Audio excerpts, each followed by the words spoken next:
Welcome to the Health Insurance Store podcast. We're coming to you from the Health Insurance Store's flagship office in Connellsville, Fayette County, Pennsylvania, USA.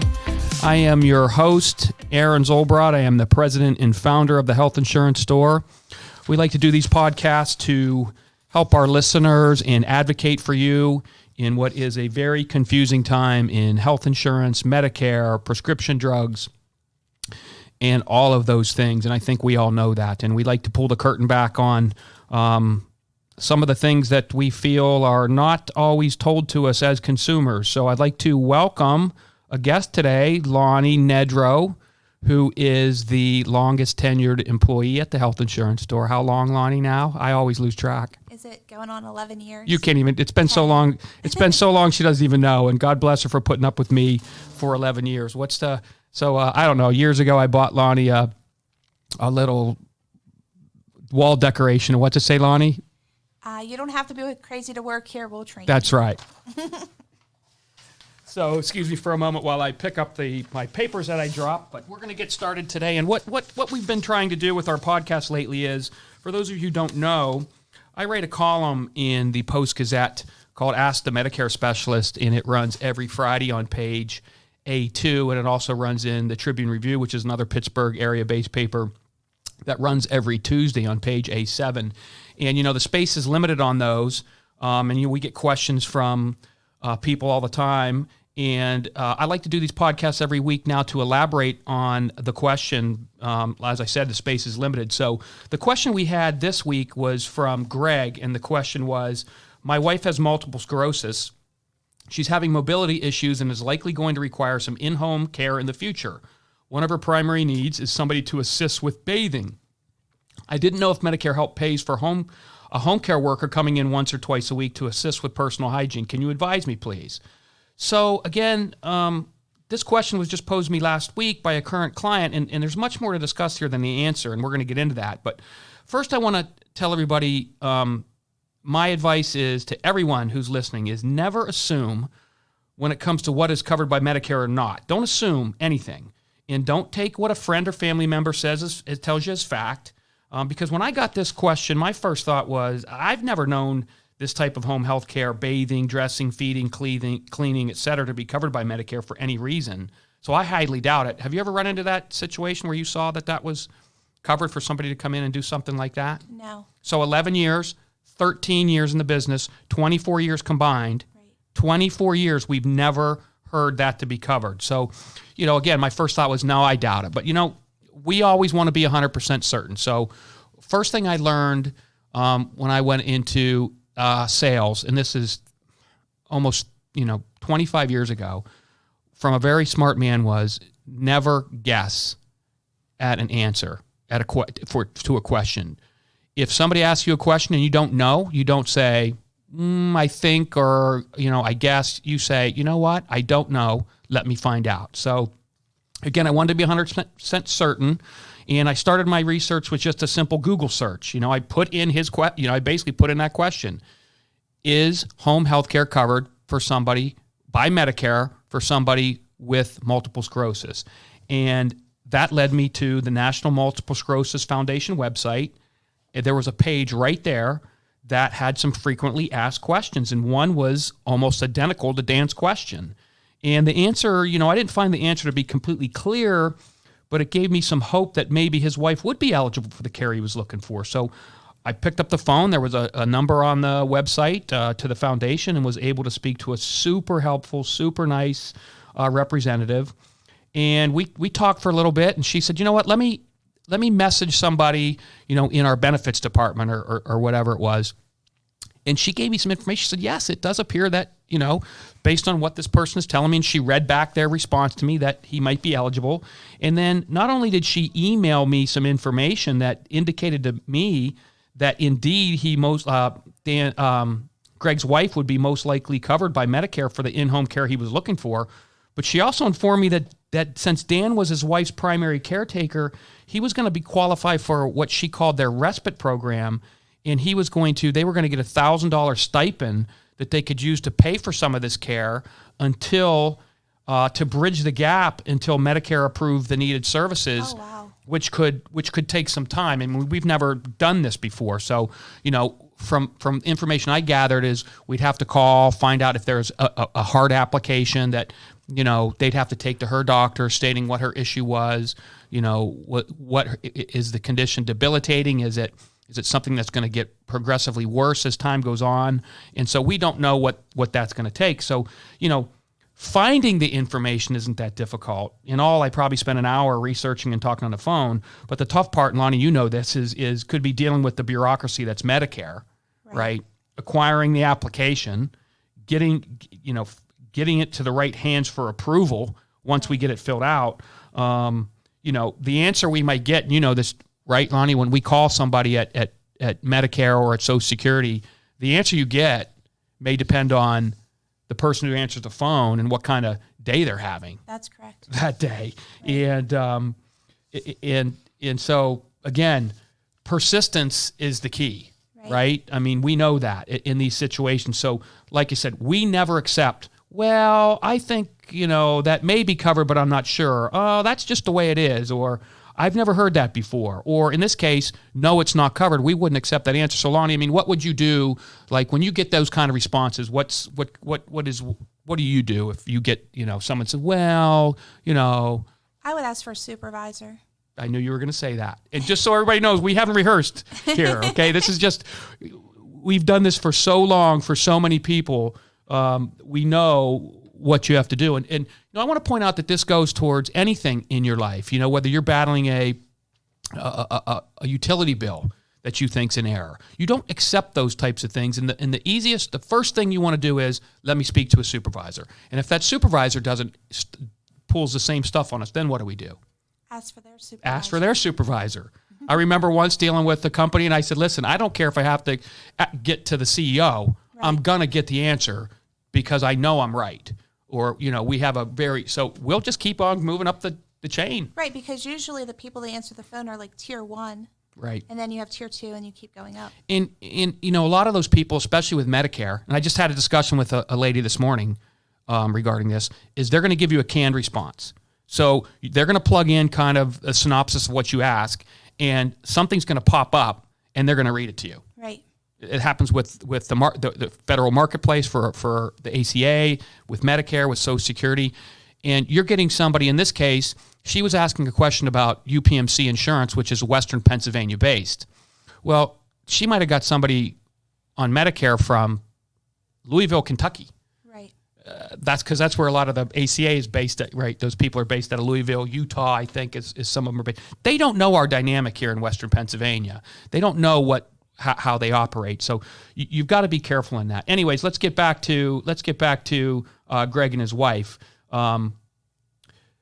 So I want to talk about not just him for now. We may get back to him, but what I want to talk about is what we need to do, and what we do here at the Health Insurance Store is when we have a client that we think is deserving of a benefit like this, was a victim of erroneous billing, been denied a medical service, we don't stop making calls and filing appeals or complaints until we get this issue resolved.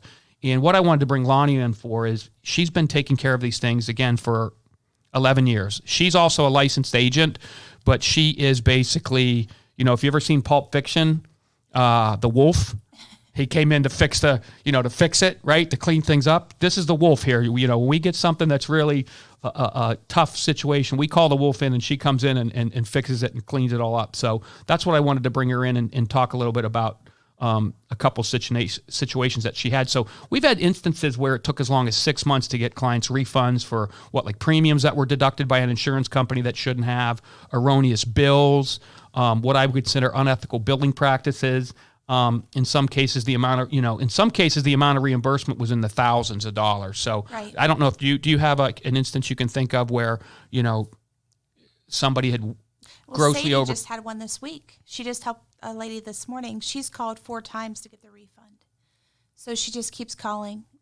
Oh, that was for her mother, I believe, who was billed like 4 or 5 months for a Medicare Advantage plan. Right.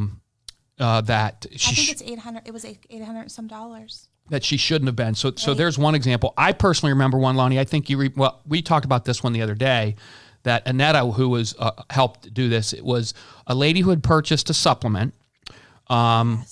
She had a supplement with United Healthcare, and we're allowed to say supplement companies. We can't say Advantage plans. She had a supplement with United Healthcare that was expensive. We had another company that we put her with, New Era Life Insurance, who was about half the cost. Right. She didn't remember to cancel the United Healthcare supplement, and they were taking out $200 a month out almost for a year, wasn't it? I think it was over a year. I think it was $2,600 if I remember. And so Medicare actually had it on file that New Era was her supplement on record, and New Era had been paying the claims. United hadn't paid any claims. Annetta called. I think you may have made calls. I made calls. I remember one day I said, you know what, forget calling United because we're not getting anywhere. And I remember calling AARP, and I got somebody on the phone and said, listen, you're AARP. You put your stamp of approval, right, on United Healthcare's supplements. It's the only supplement endorsed by AARP. That's what your commercial says. AARP is there to advocate for seniors, right? You're the mouthpiece for seniors. I said, are you going to let this go on? You're going to let United Healthcare take 24 just because they don't feel like refunding her. And it wasn't long after that she got her money back. That's awesome. And that's one instance, that I remember. I remember another one that you took care of, Loni, that similar situation with an individual plan. It was a couple $1,000s as well. I remember that lady just thanking us and being so happy. I mean, that's a lot of money for people. It is a lot $2,500. Right. So we didn't have somebody to teach us, right, the endless ins and outs of Medicare. I mean, I've been doing this so we founded the health insurance store. Our 12-year anniversary was just this month. Lonnie came on board not long after that, year and a half on board. And, we kind of learned this, right, by just making phone calls, asking a ton of questions until we got the answer. Because we didn't know. No. We didn't know the things we did today. Okay, I'm going to call Social Security. They don't have the answer. Okay, I'm going to call Medicare. They don't have the answer. I'm going to call somebody at my insurance company. And, we're going to call the assistance office. Yes. And we find this stuff out. So, and it's funny, after 13 years in the business, I'm still learning like I did digging around to answer Greg's question. Right. I didn't know. I know. And now we do, right? Yeah. And now we do know. So I still learn things every day. Every situation is different. And what we've discovered over the years is helped us help hundreds, if not thousands, of people save money, get care. And Loni, I want you to tell me, two instances. We just were discussing them. I want you to tell everybody again. The first one you said was about a gentleman who couldn't get some care he needed. Would you give us a little background on that situation? So he had been insured here a long time ago with individual insurance. In the meanwhile, he got approved for his disability and got Medicare. But they never came in and got anything to go along with the Medicare, so he was just walking around with just Medicare. And I don't even think he had a Part D plan.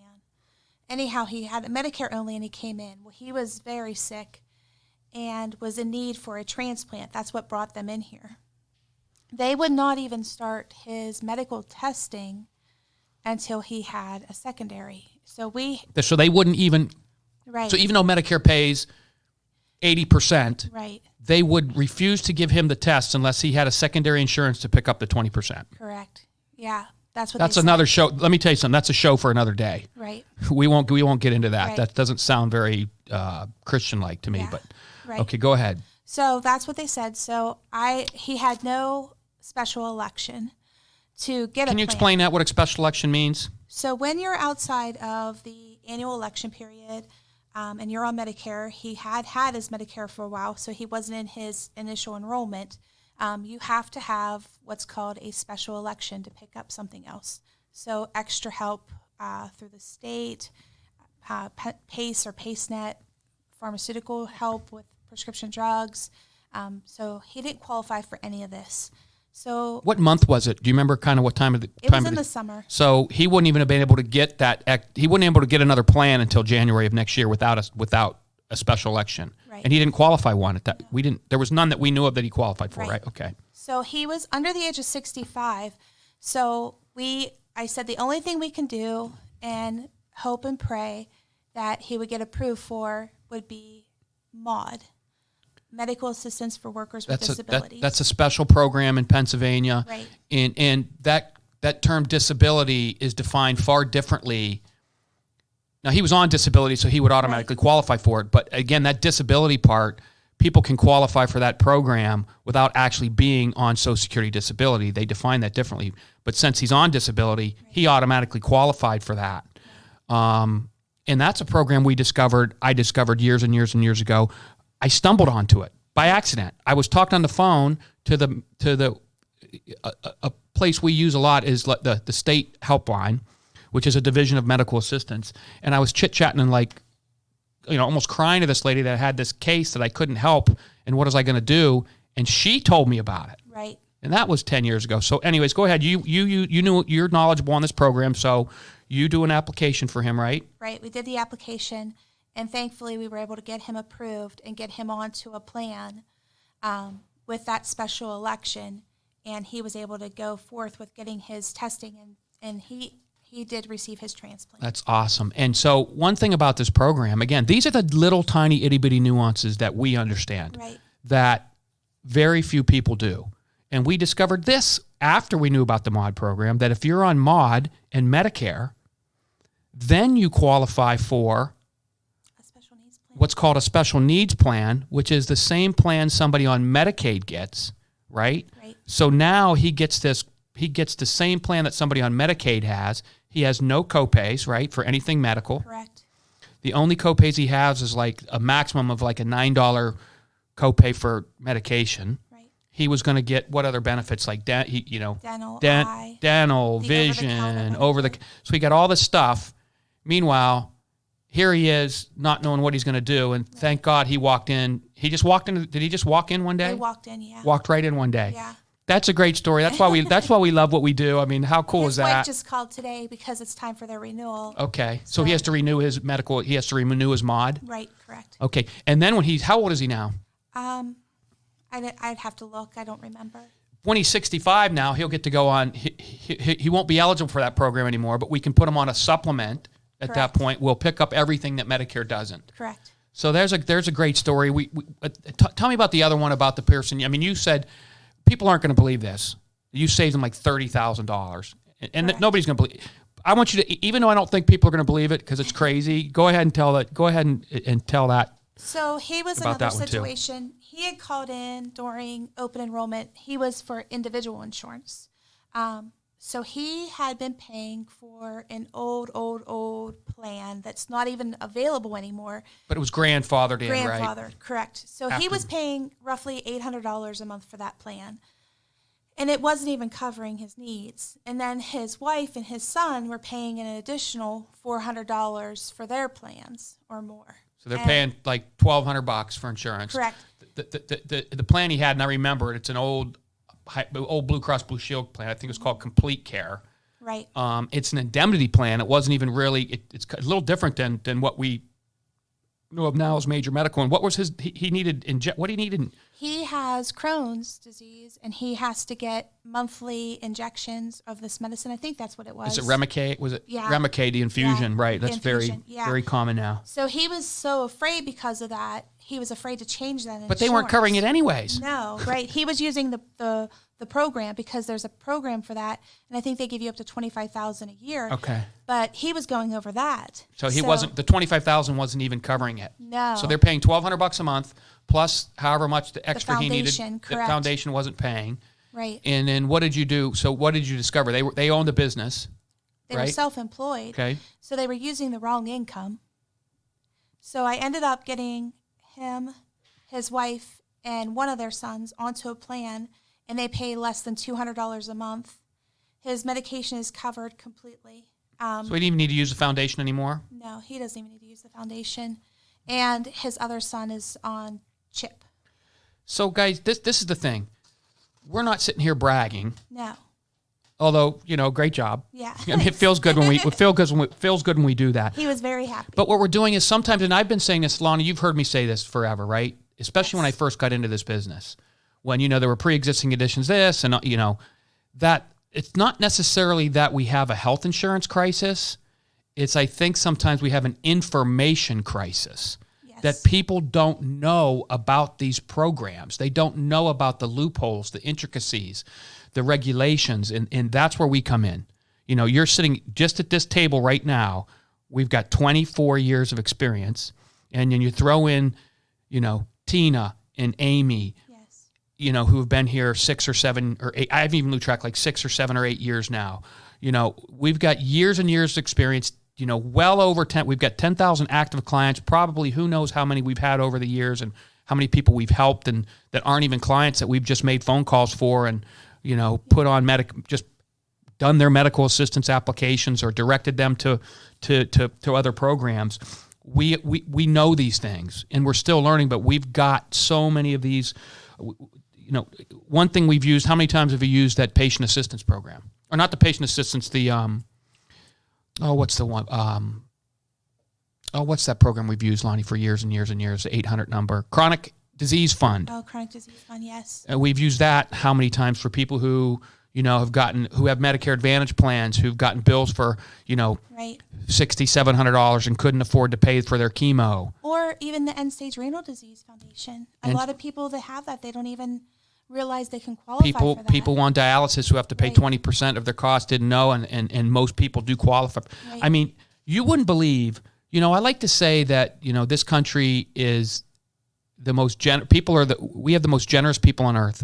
There's so much philanthropy in this country that, you know, if you dig and if we dig long enough, you know, there's the Cancer Society and the MS Foundation that has these grants and monies and foundations. You know, in Pennsylvania, we have PACE and PACEnet, which is prescription assistance for senior, you know, people over 65. That's paid for with our Pennsylvania lottery funds. We talked about. I got that written down on my notes here. MOD, medical, you know, or even the prescription drugs. A lot of times when you call the manufacturers, the people that work there are so nice, and they'll help you find. Yep. If they don't have the answer, they give you another number. We've done that before. I mean, you basically, so people who don't qualify for PACE or PACEnet, again, which helps people through the donut hole and with their costs, you know, people who are just over that amount, like, you know, hard to believe, but somebody who makes $40,000 doesn't qualify for that PACE program. And if they're taking a couple different insulins, they could be out of pocket $2,500, $3,500 for the year. Right. And, you know, it just becomes very difficult to afford. Imagine if they have a mortgage and a car payment and, you know, regular bills. Right. That can be. And so we found foundation after foundation for those people, and almost every medication has one. Yes. And sometimes it's hard to find the number. Well, it is. I mean, they don't, you know, these are pretty much funded by the drug manufacturers themselves, so they don't want really you to find them. Right. It's not like they're going to put this up in neon lights. Hey, we'll give you your medication for free. Right. It is hard to find. You have to go through 8-9 pages on their website to find it in the bottom right-hand corner of the 7th page, you know, and click on it to find it. But, you know, those things are 400 or 500%. You can qualify those it's at 400 or 500%. So like a family of two making like $70,000 or even $80,000 can qualify for these programs. I found one time that didn't have an income limit. Yeah. So there's all kinds of different guidelines. There is. So, you know, if you have questions regarding that, you know, you can call us here at the store at 724-603-3403. You can catch our podcasts on our website, which is www.getyourbestplan.com. That's getyourbestplan.com. You can see us on Facebook. You know, again, we're here to help you. That's the best part. The best part of our job is there's nothing better when somebody comes in, they're living on a fixed income. You know, you find that they're overpaying for insurance, and, you know, you can save a married couple who's, I can't tell you how many times I've met a older couple and they're 70, you know, late 70s, early 80s, mid 80s. They're paying $250 or, you know, actually $550 for a overpriced Medicare Advantage plan HMO. Found out they qualified. How many times has this happened to you? Seriously. Found out they were paying $500 for a Medicare Advantage plan HMO. Yeah. They qualified for PACEnet, didn't know it. Right. We enrolled them in PACEnet, put them on a special zero premium plan that's specifically made for people, designed for people on PACEnet, had the same exact copays or less even. How many times have you think you've done that in your 11 years? I know I've done it probably 100 times. Yeah. and the smile on those people's faces. At first, they don't believe you, right? And then when you show them in black and white, and the smiles on their faces, and the stress that they have when they come in the door, and then it's a lot of money a lot of times. Listen, you're talking about. I mean, I'm seriously, and I'm telling you, $27,000, $28,000, which is around, $25,000 a year, right? And they're spending 20% of their disposable income on health insurance, and you just put that money back in their pocket. Yeah. It happens all the time.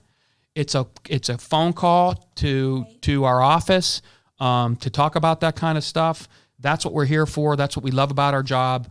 And again, the moral of the story is don't take anything for granted. There's very few people that come to us, honestly, Loni, I don't know, come to you with a dilemma.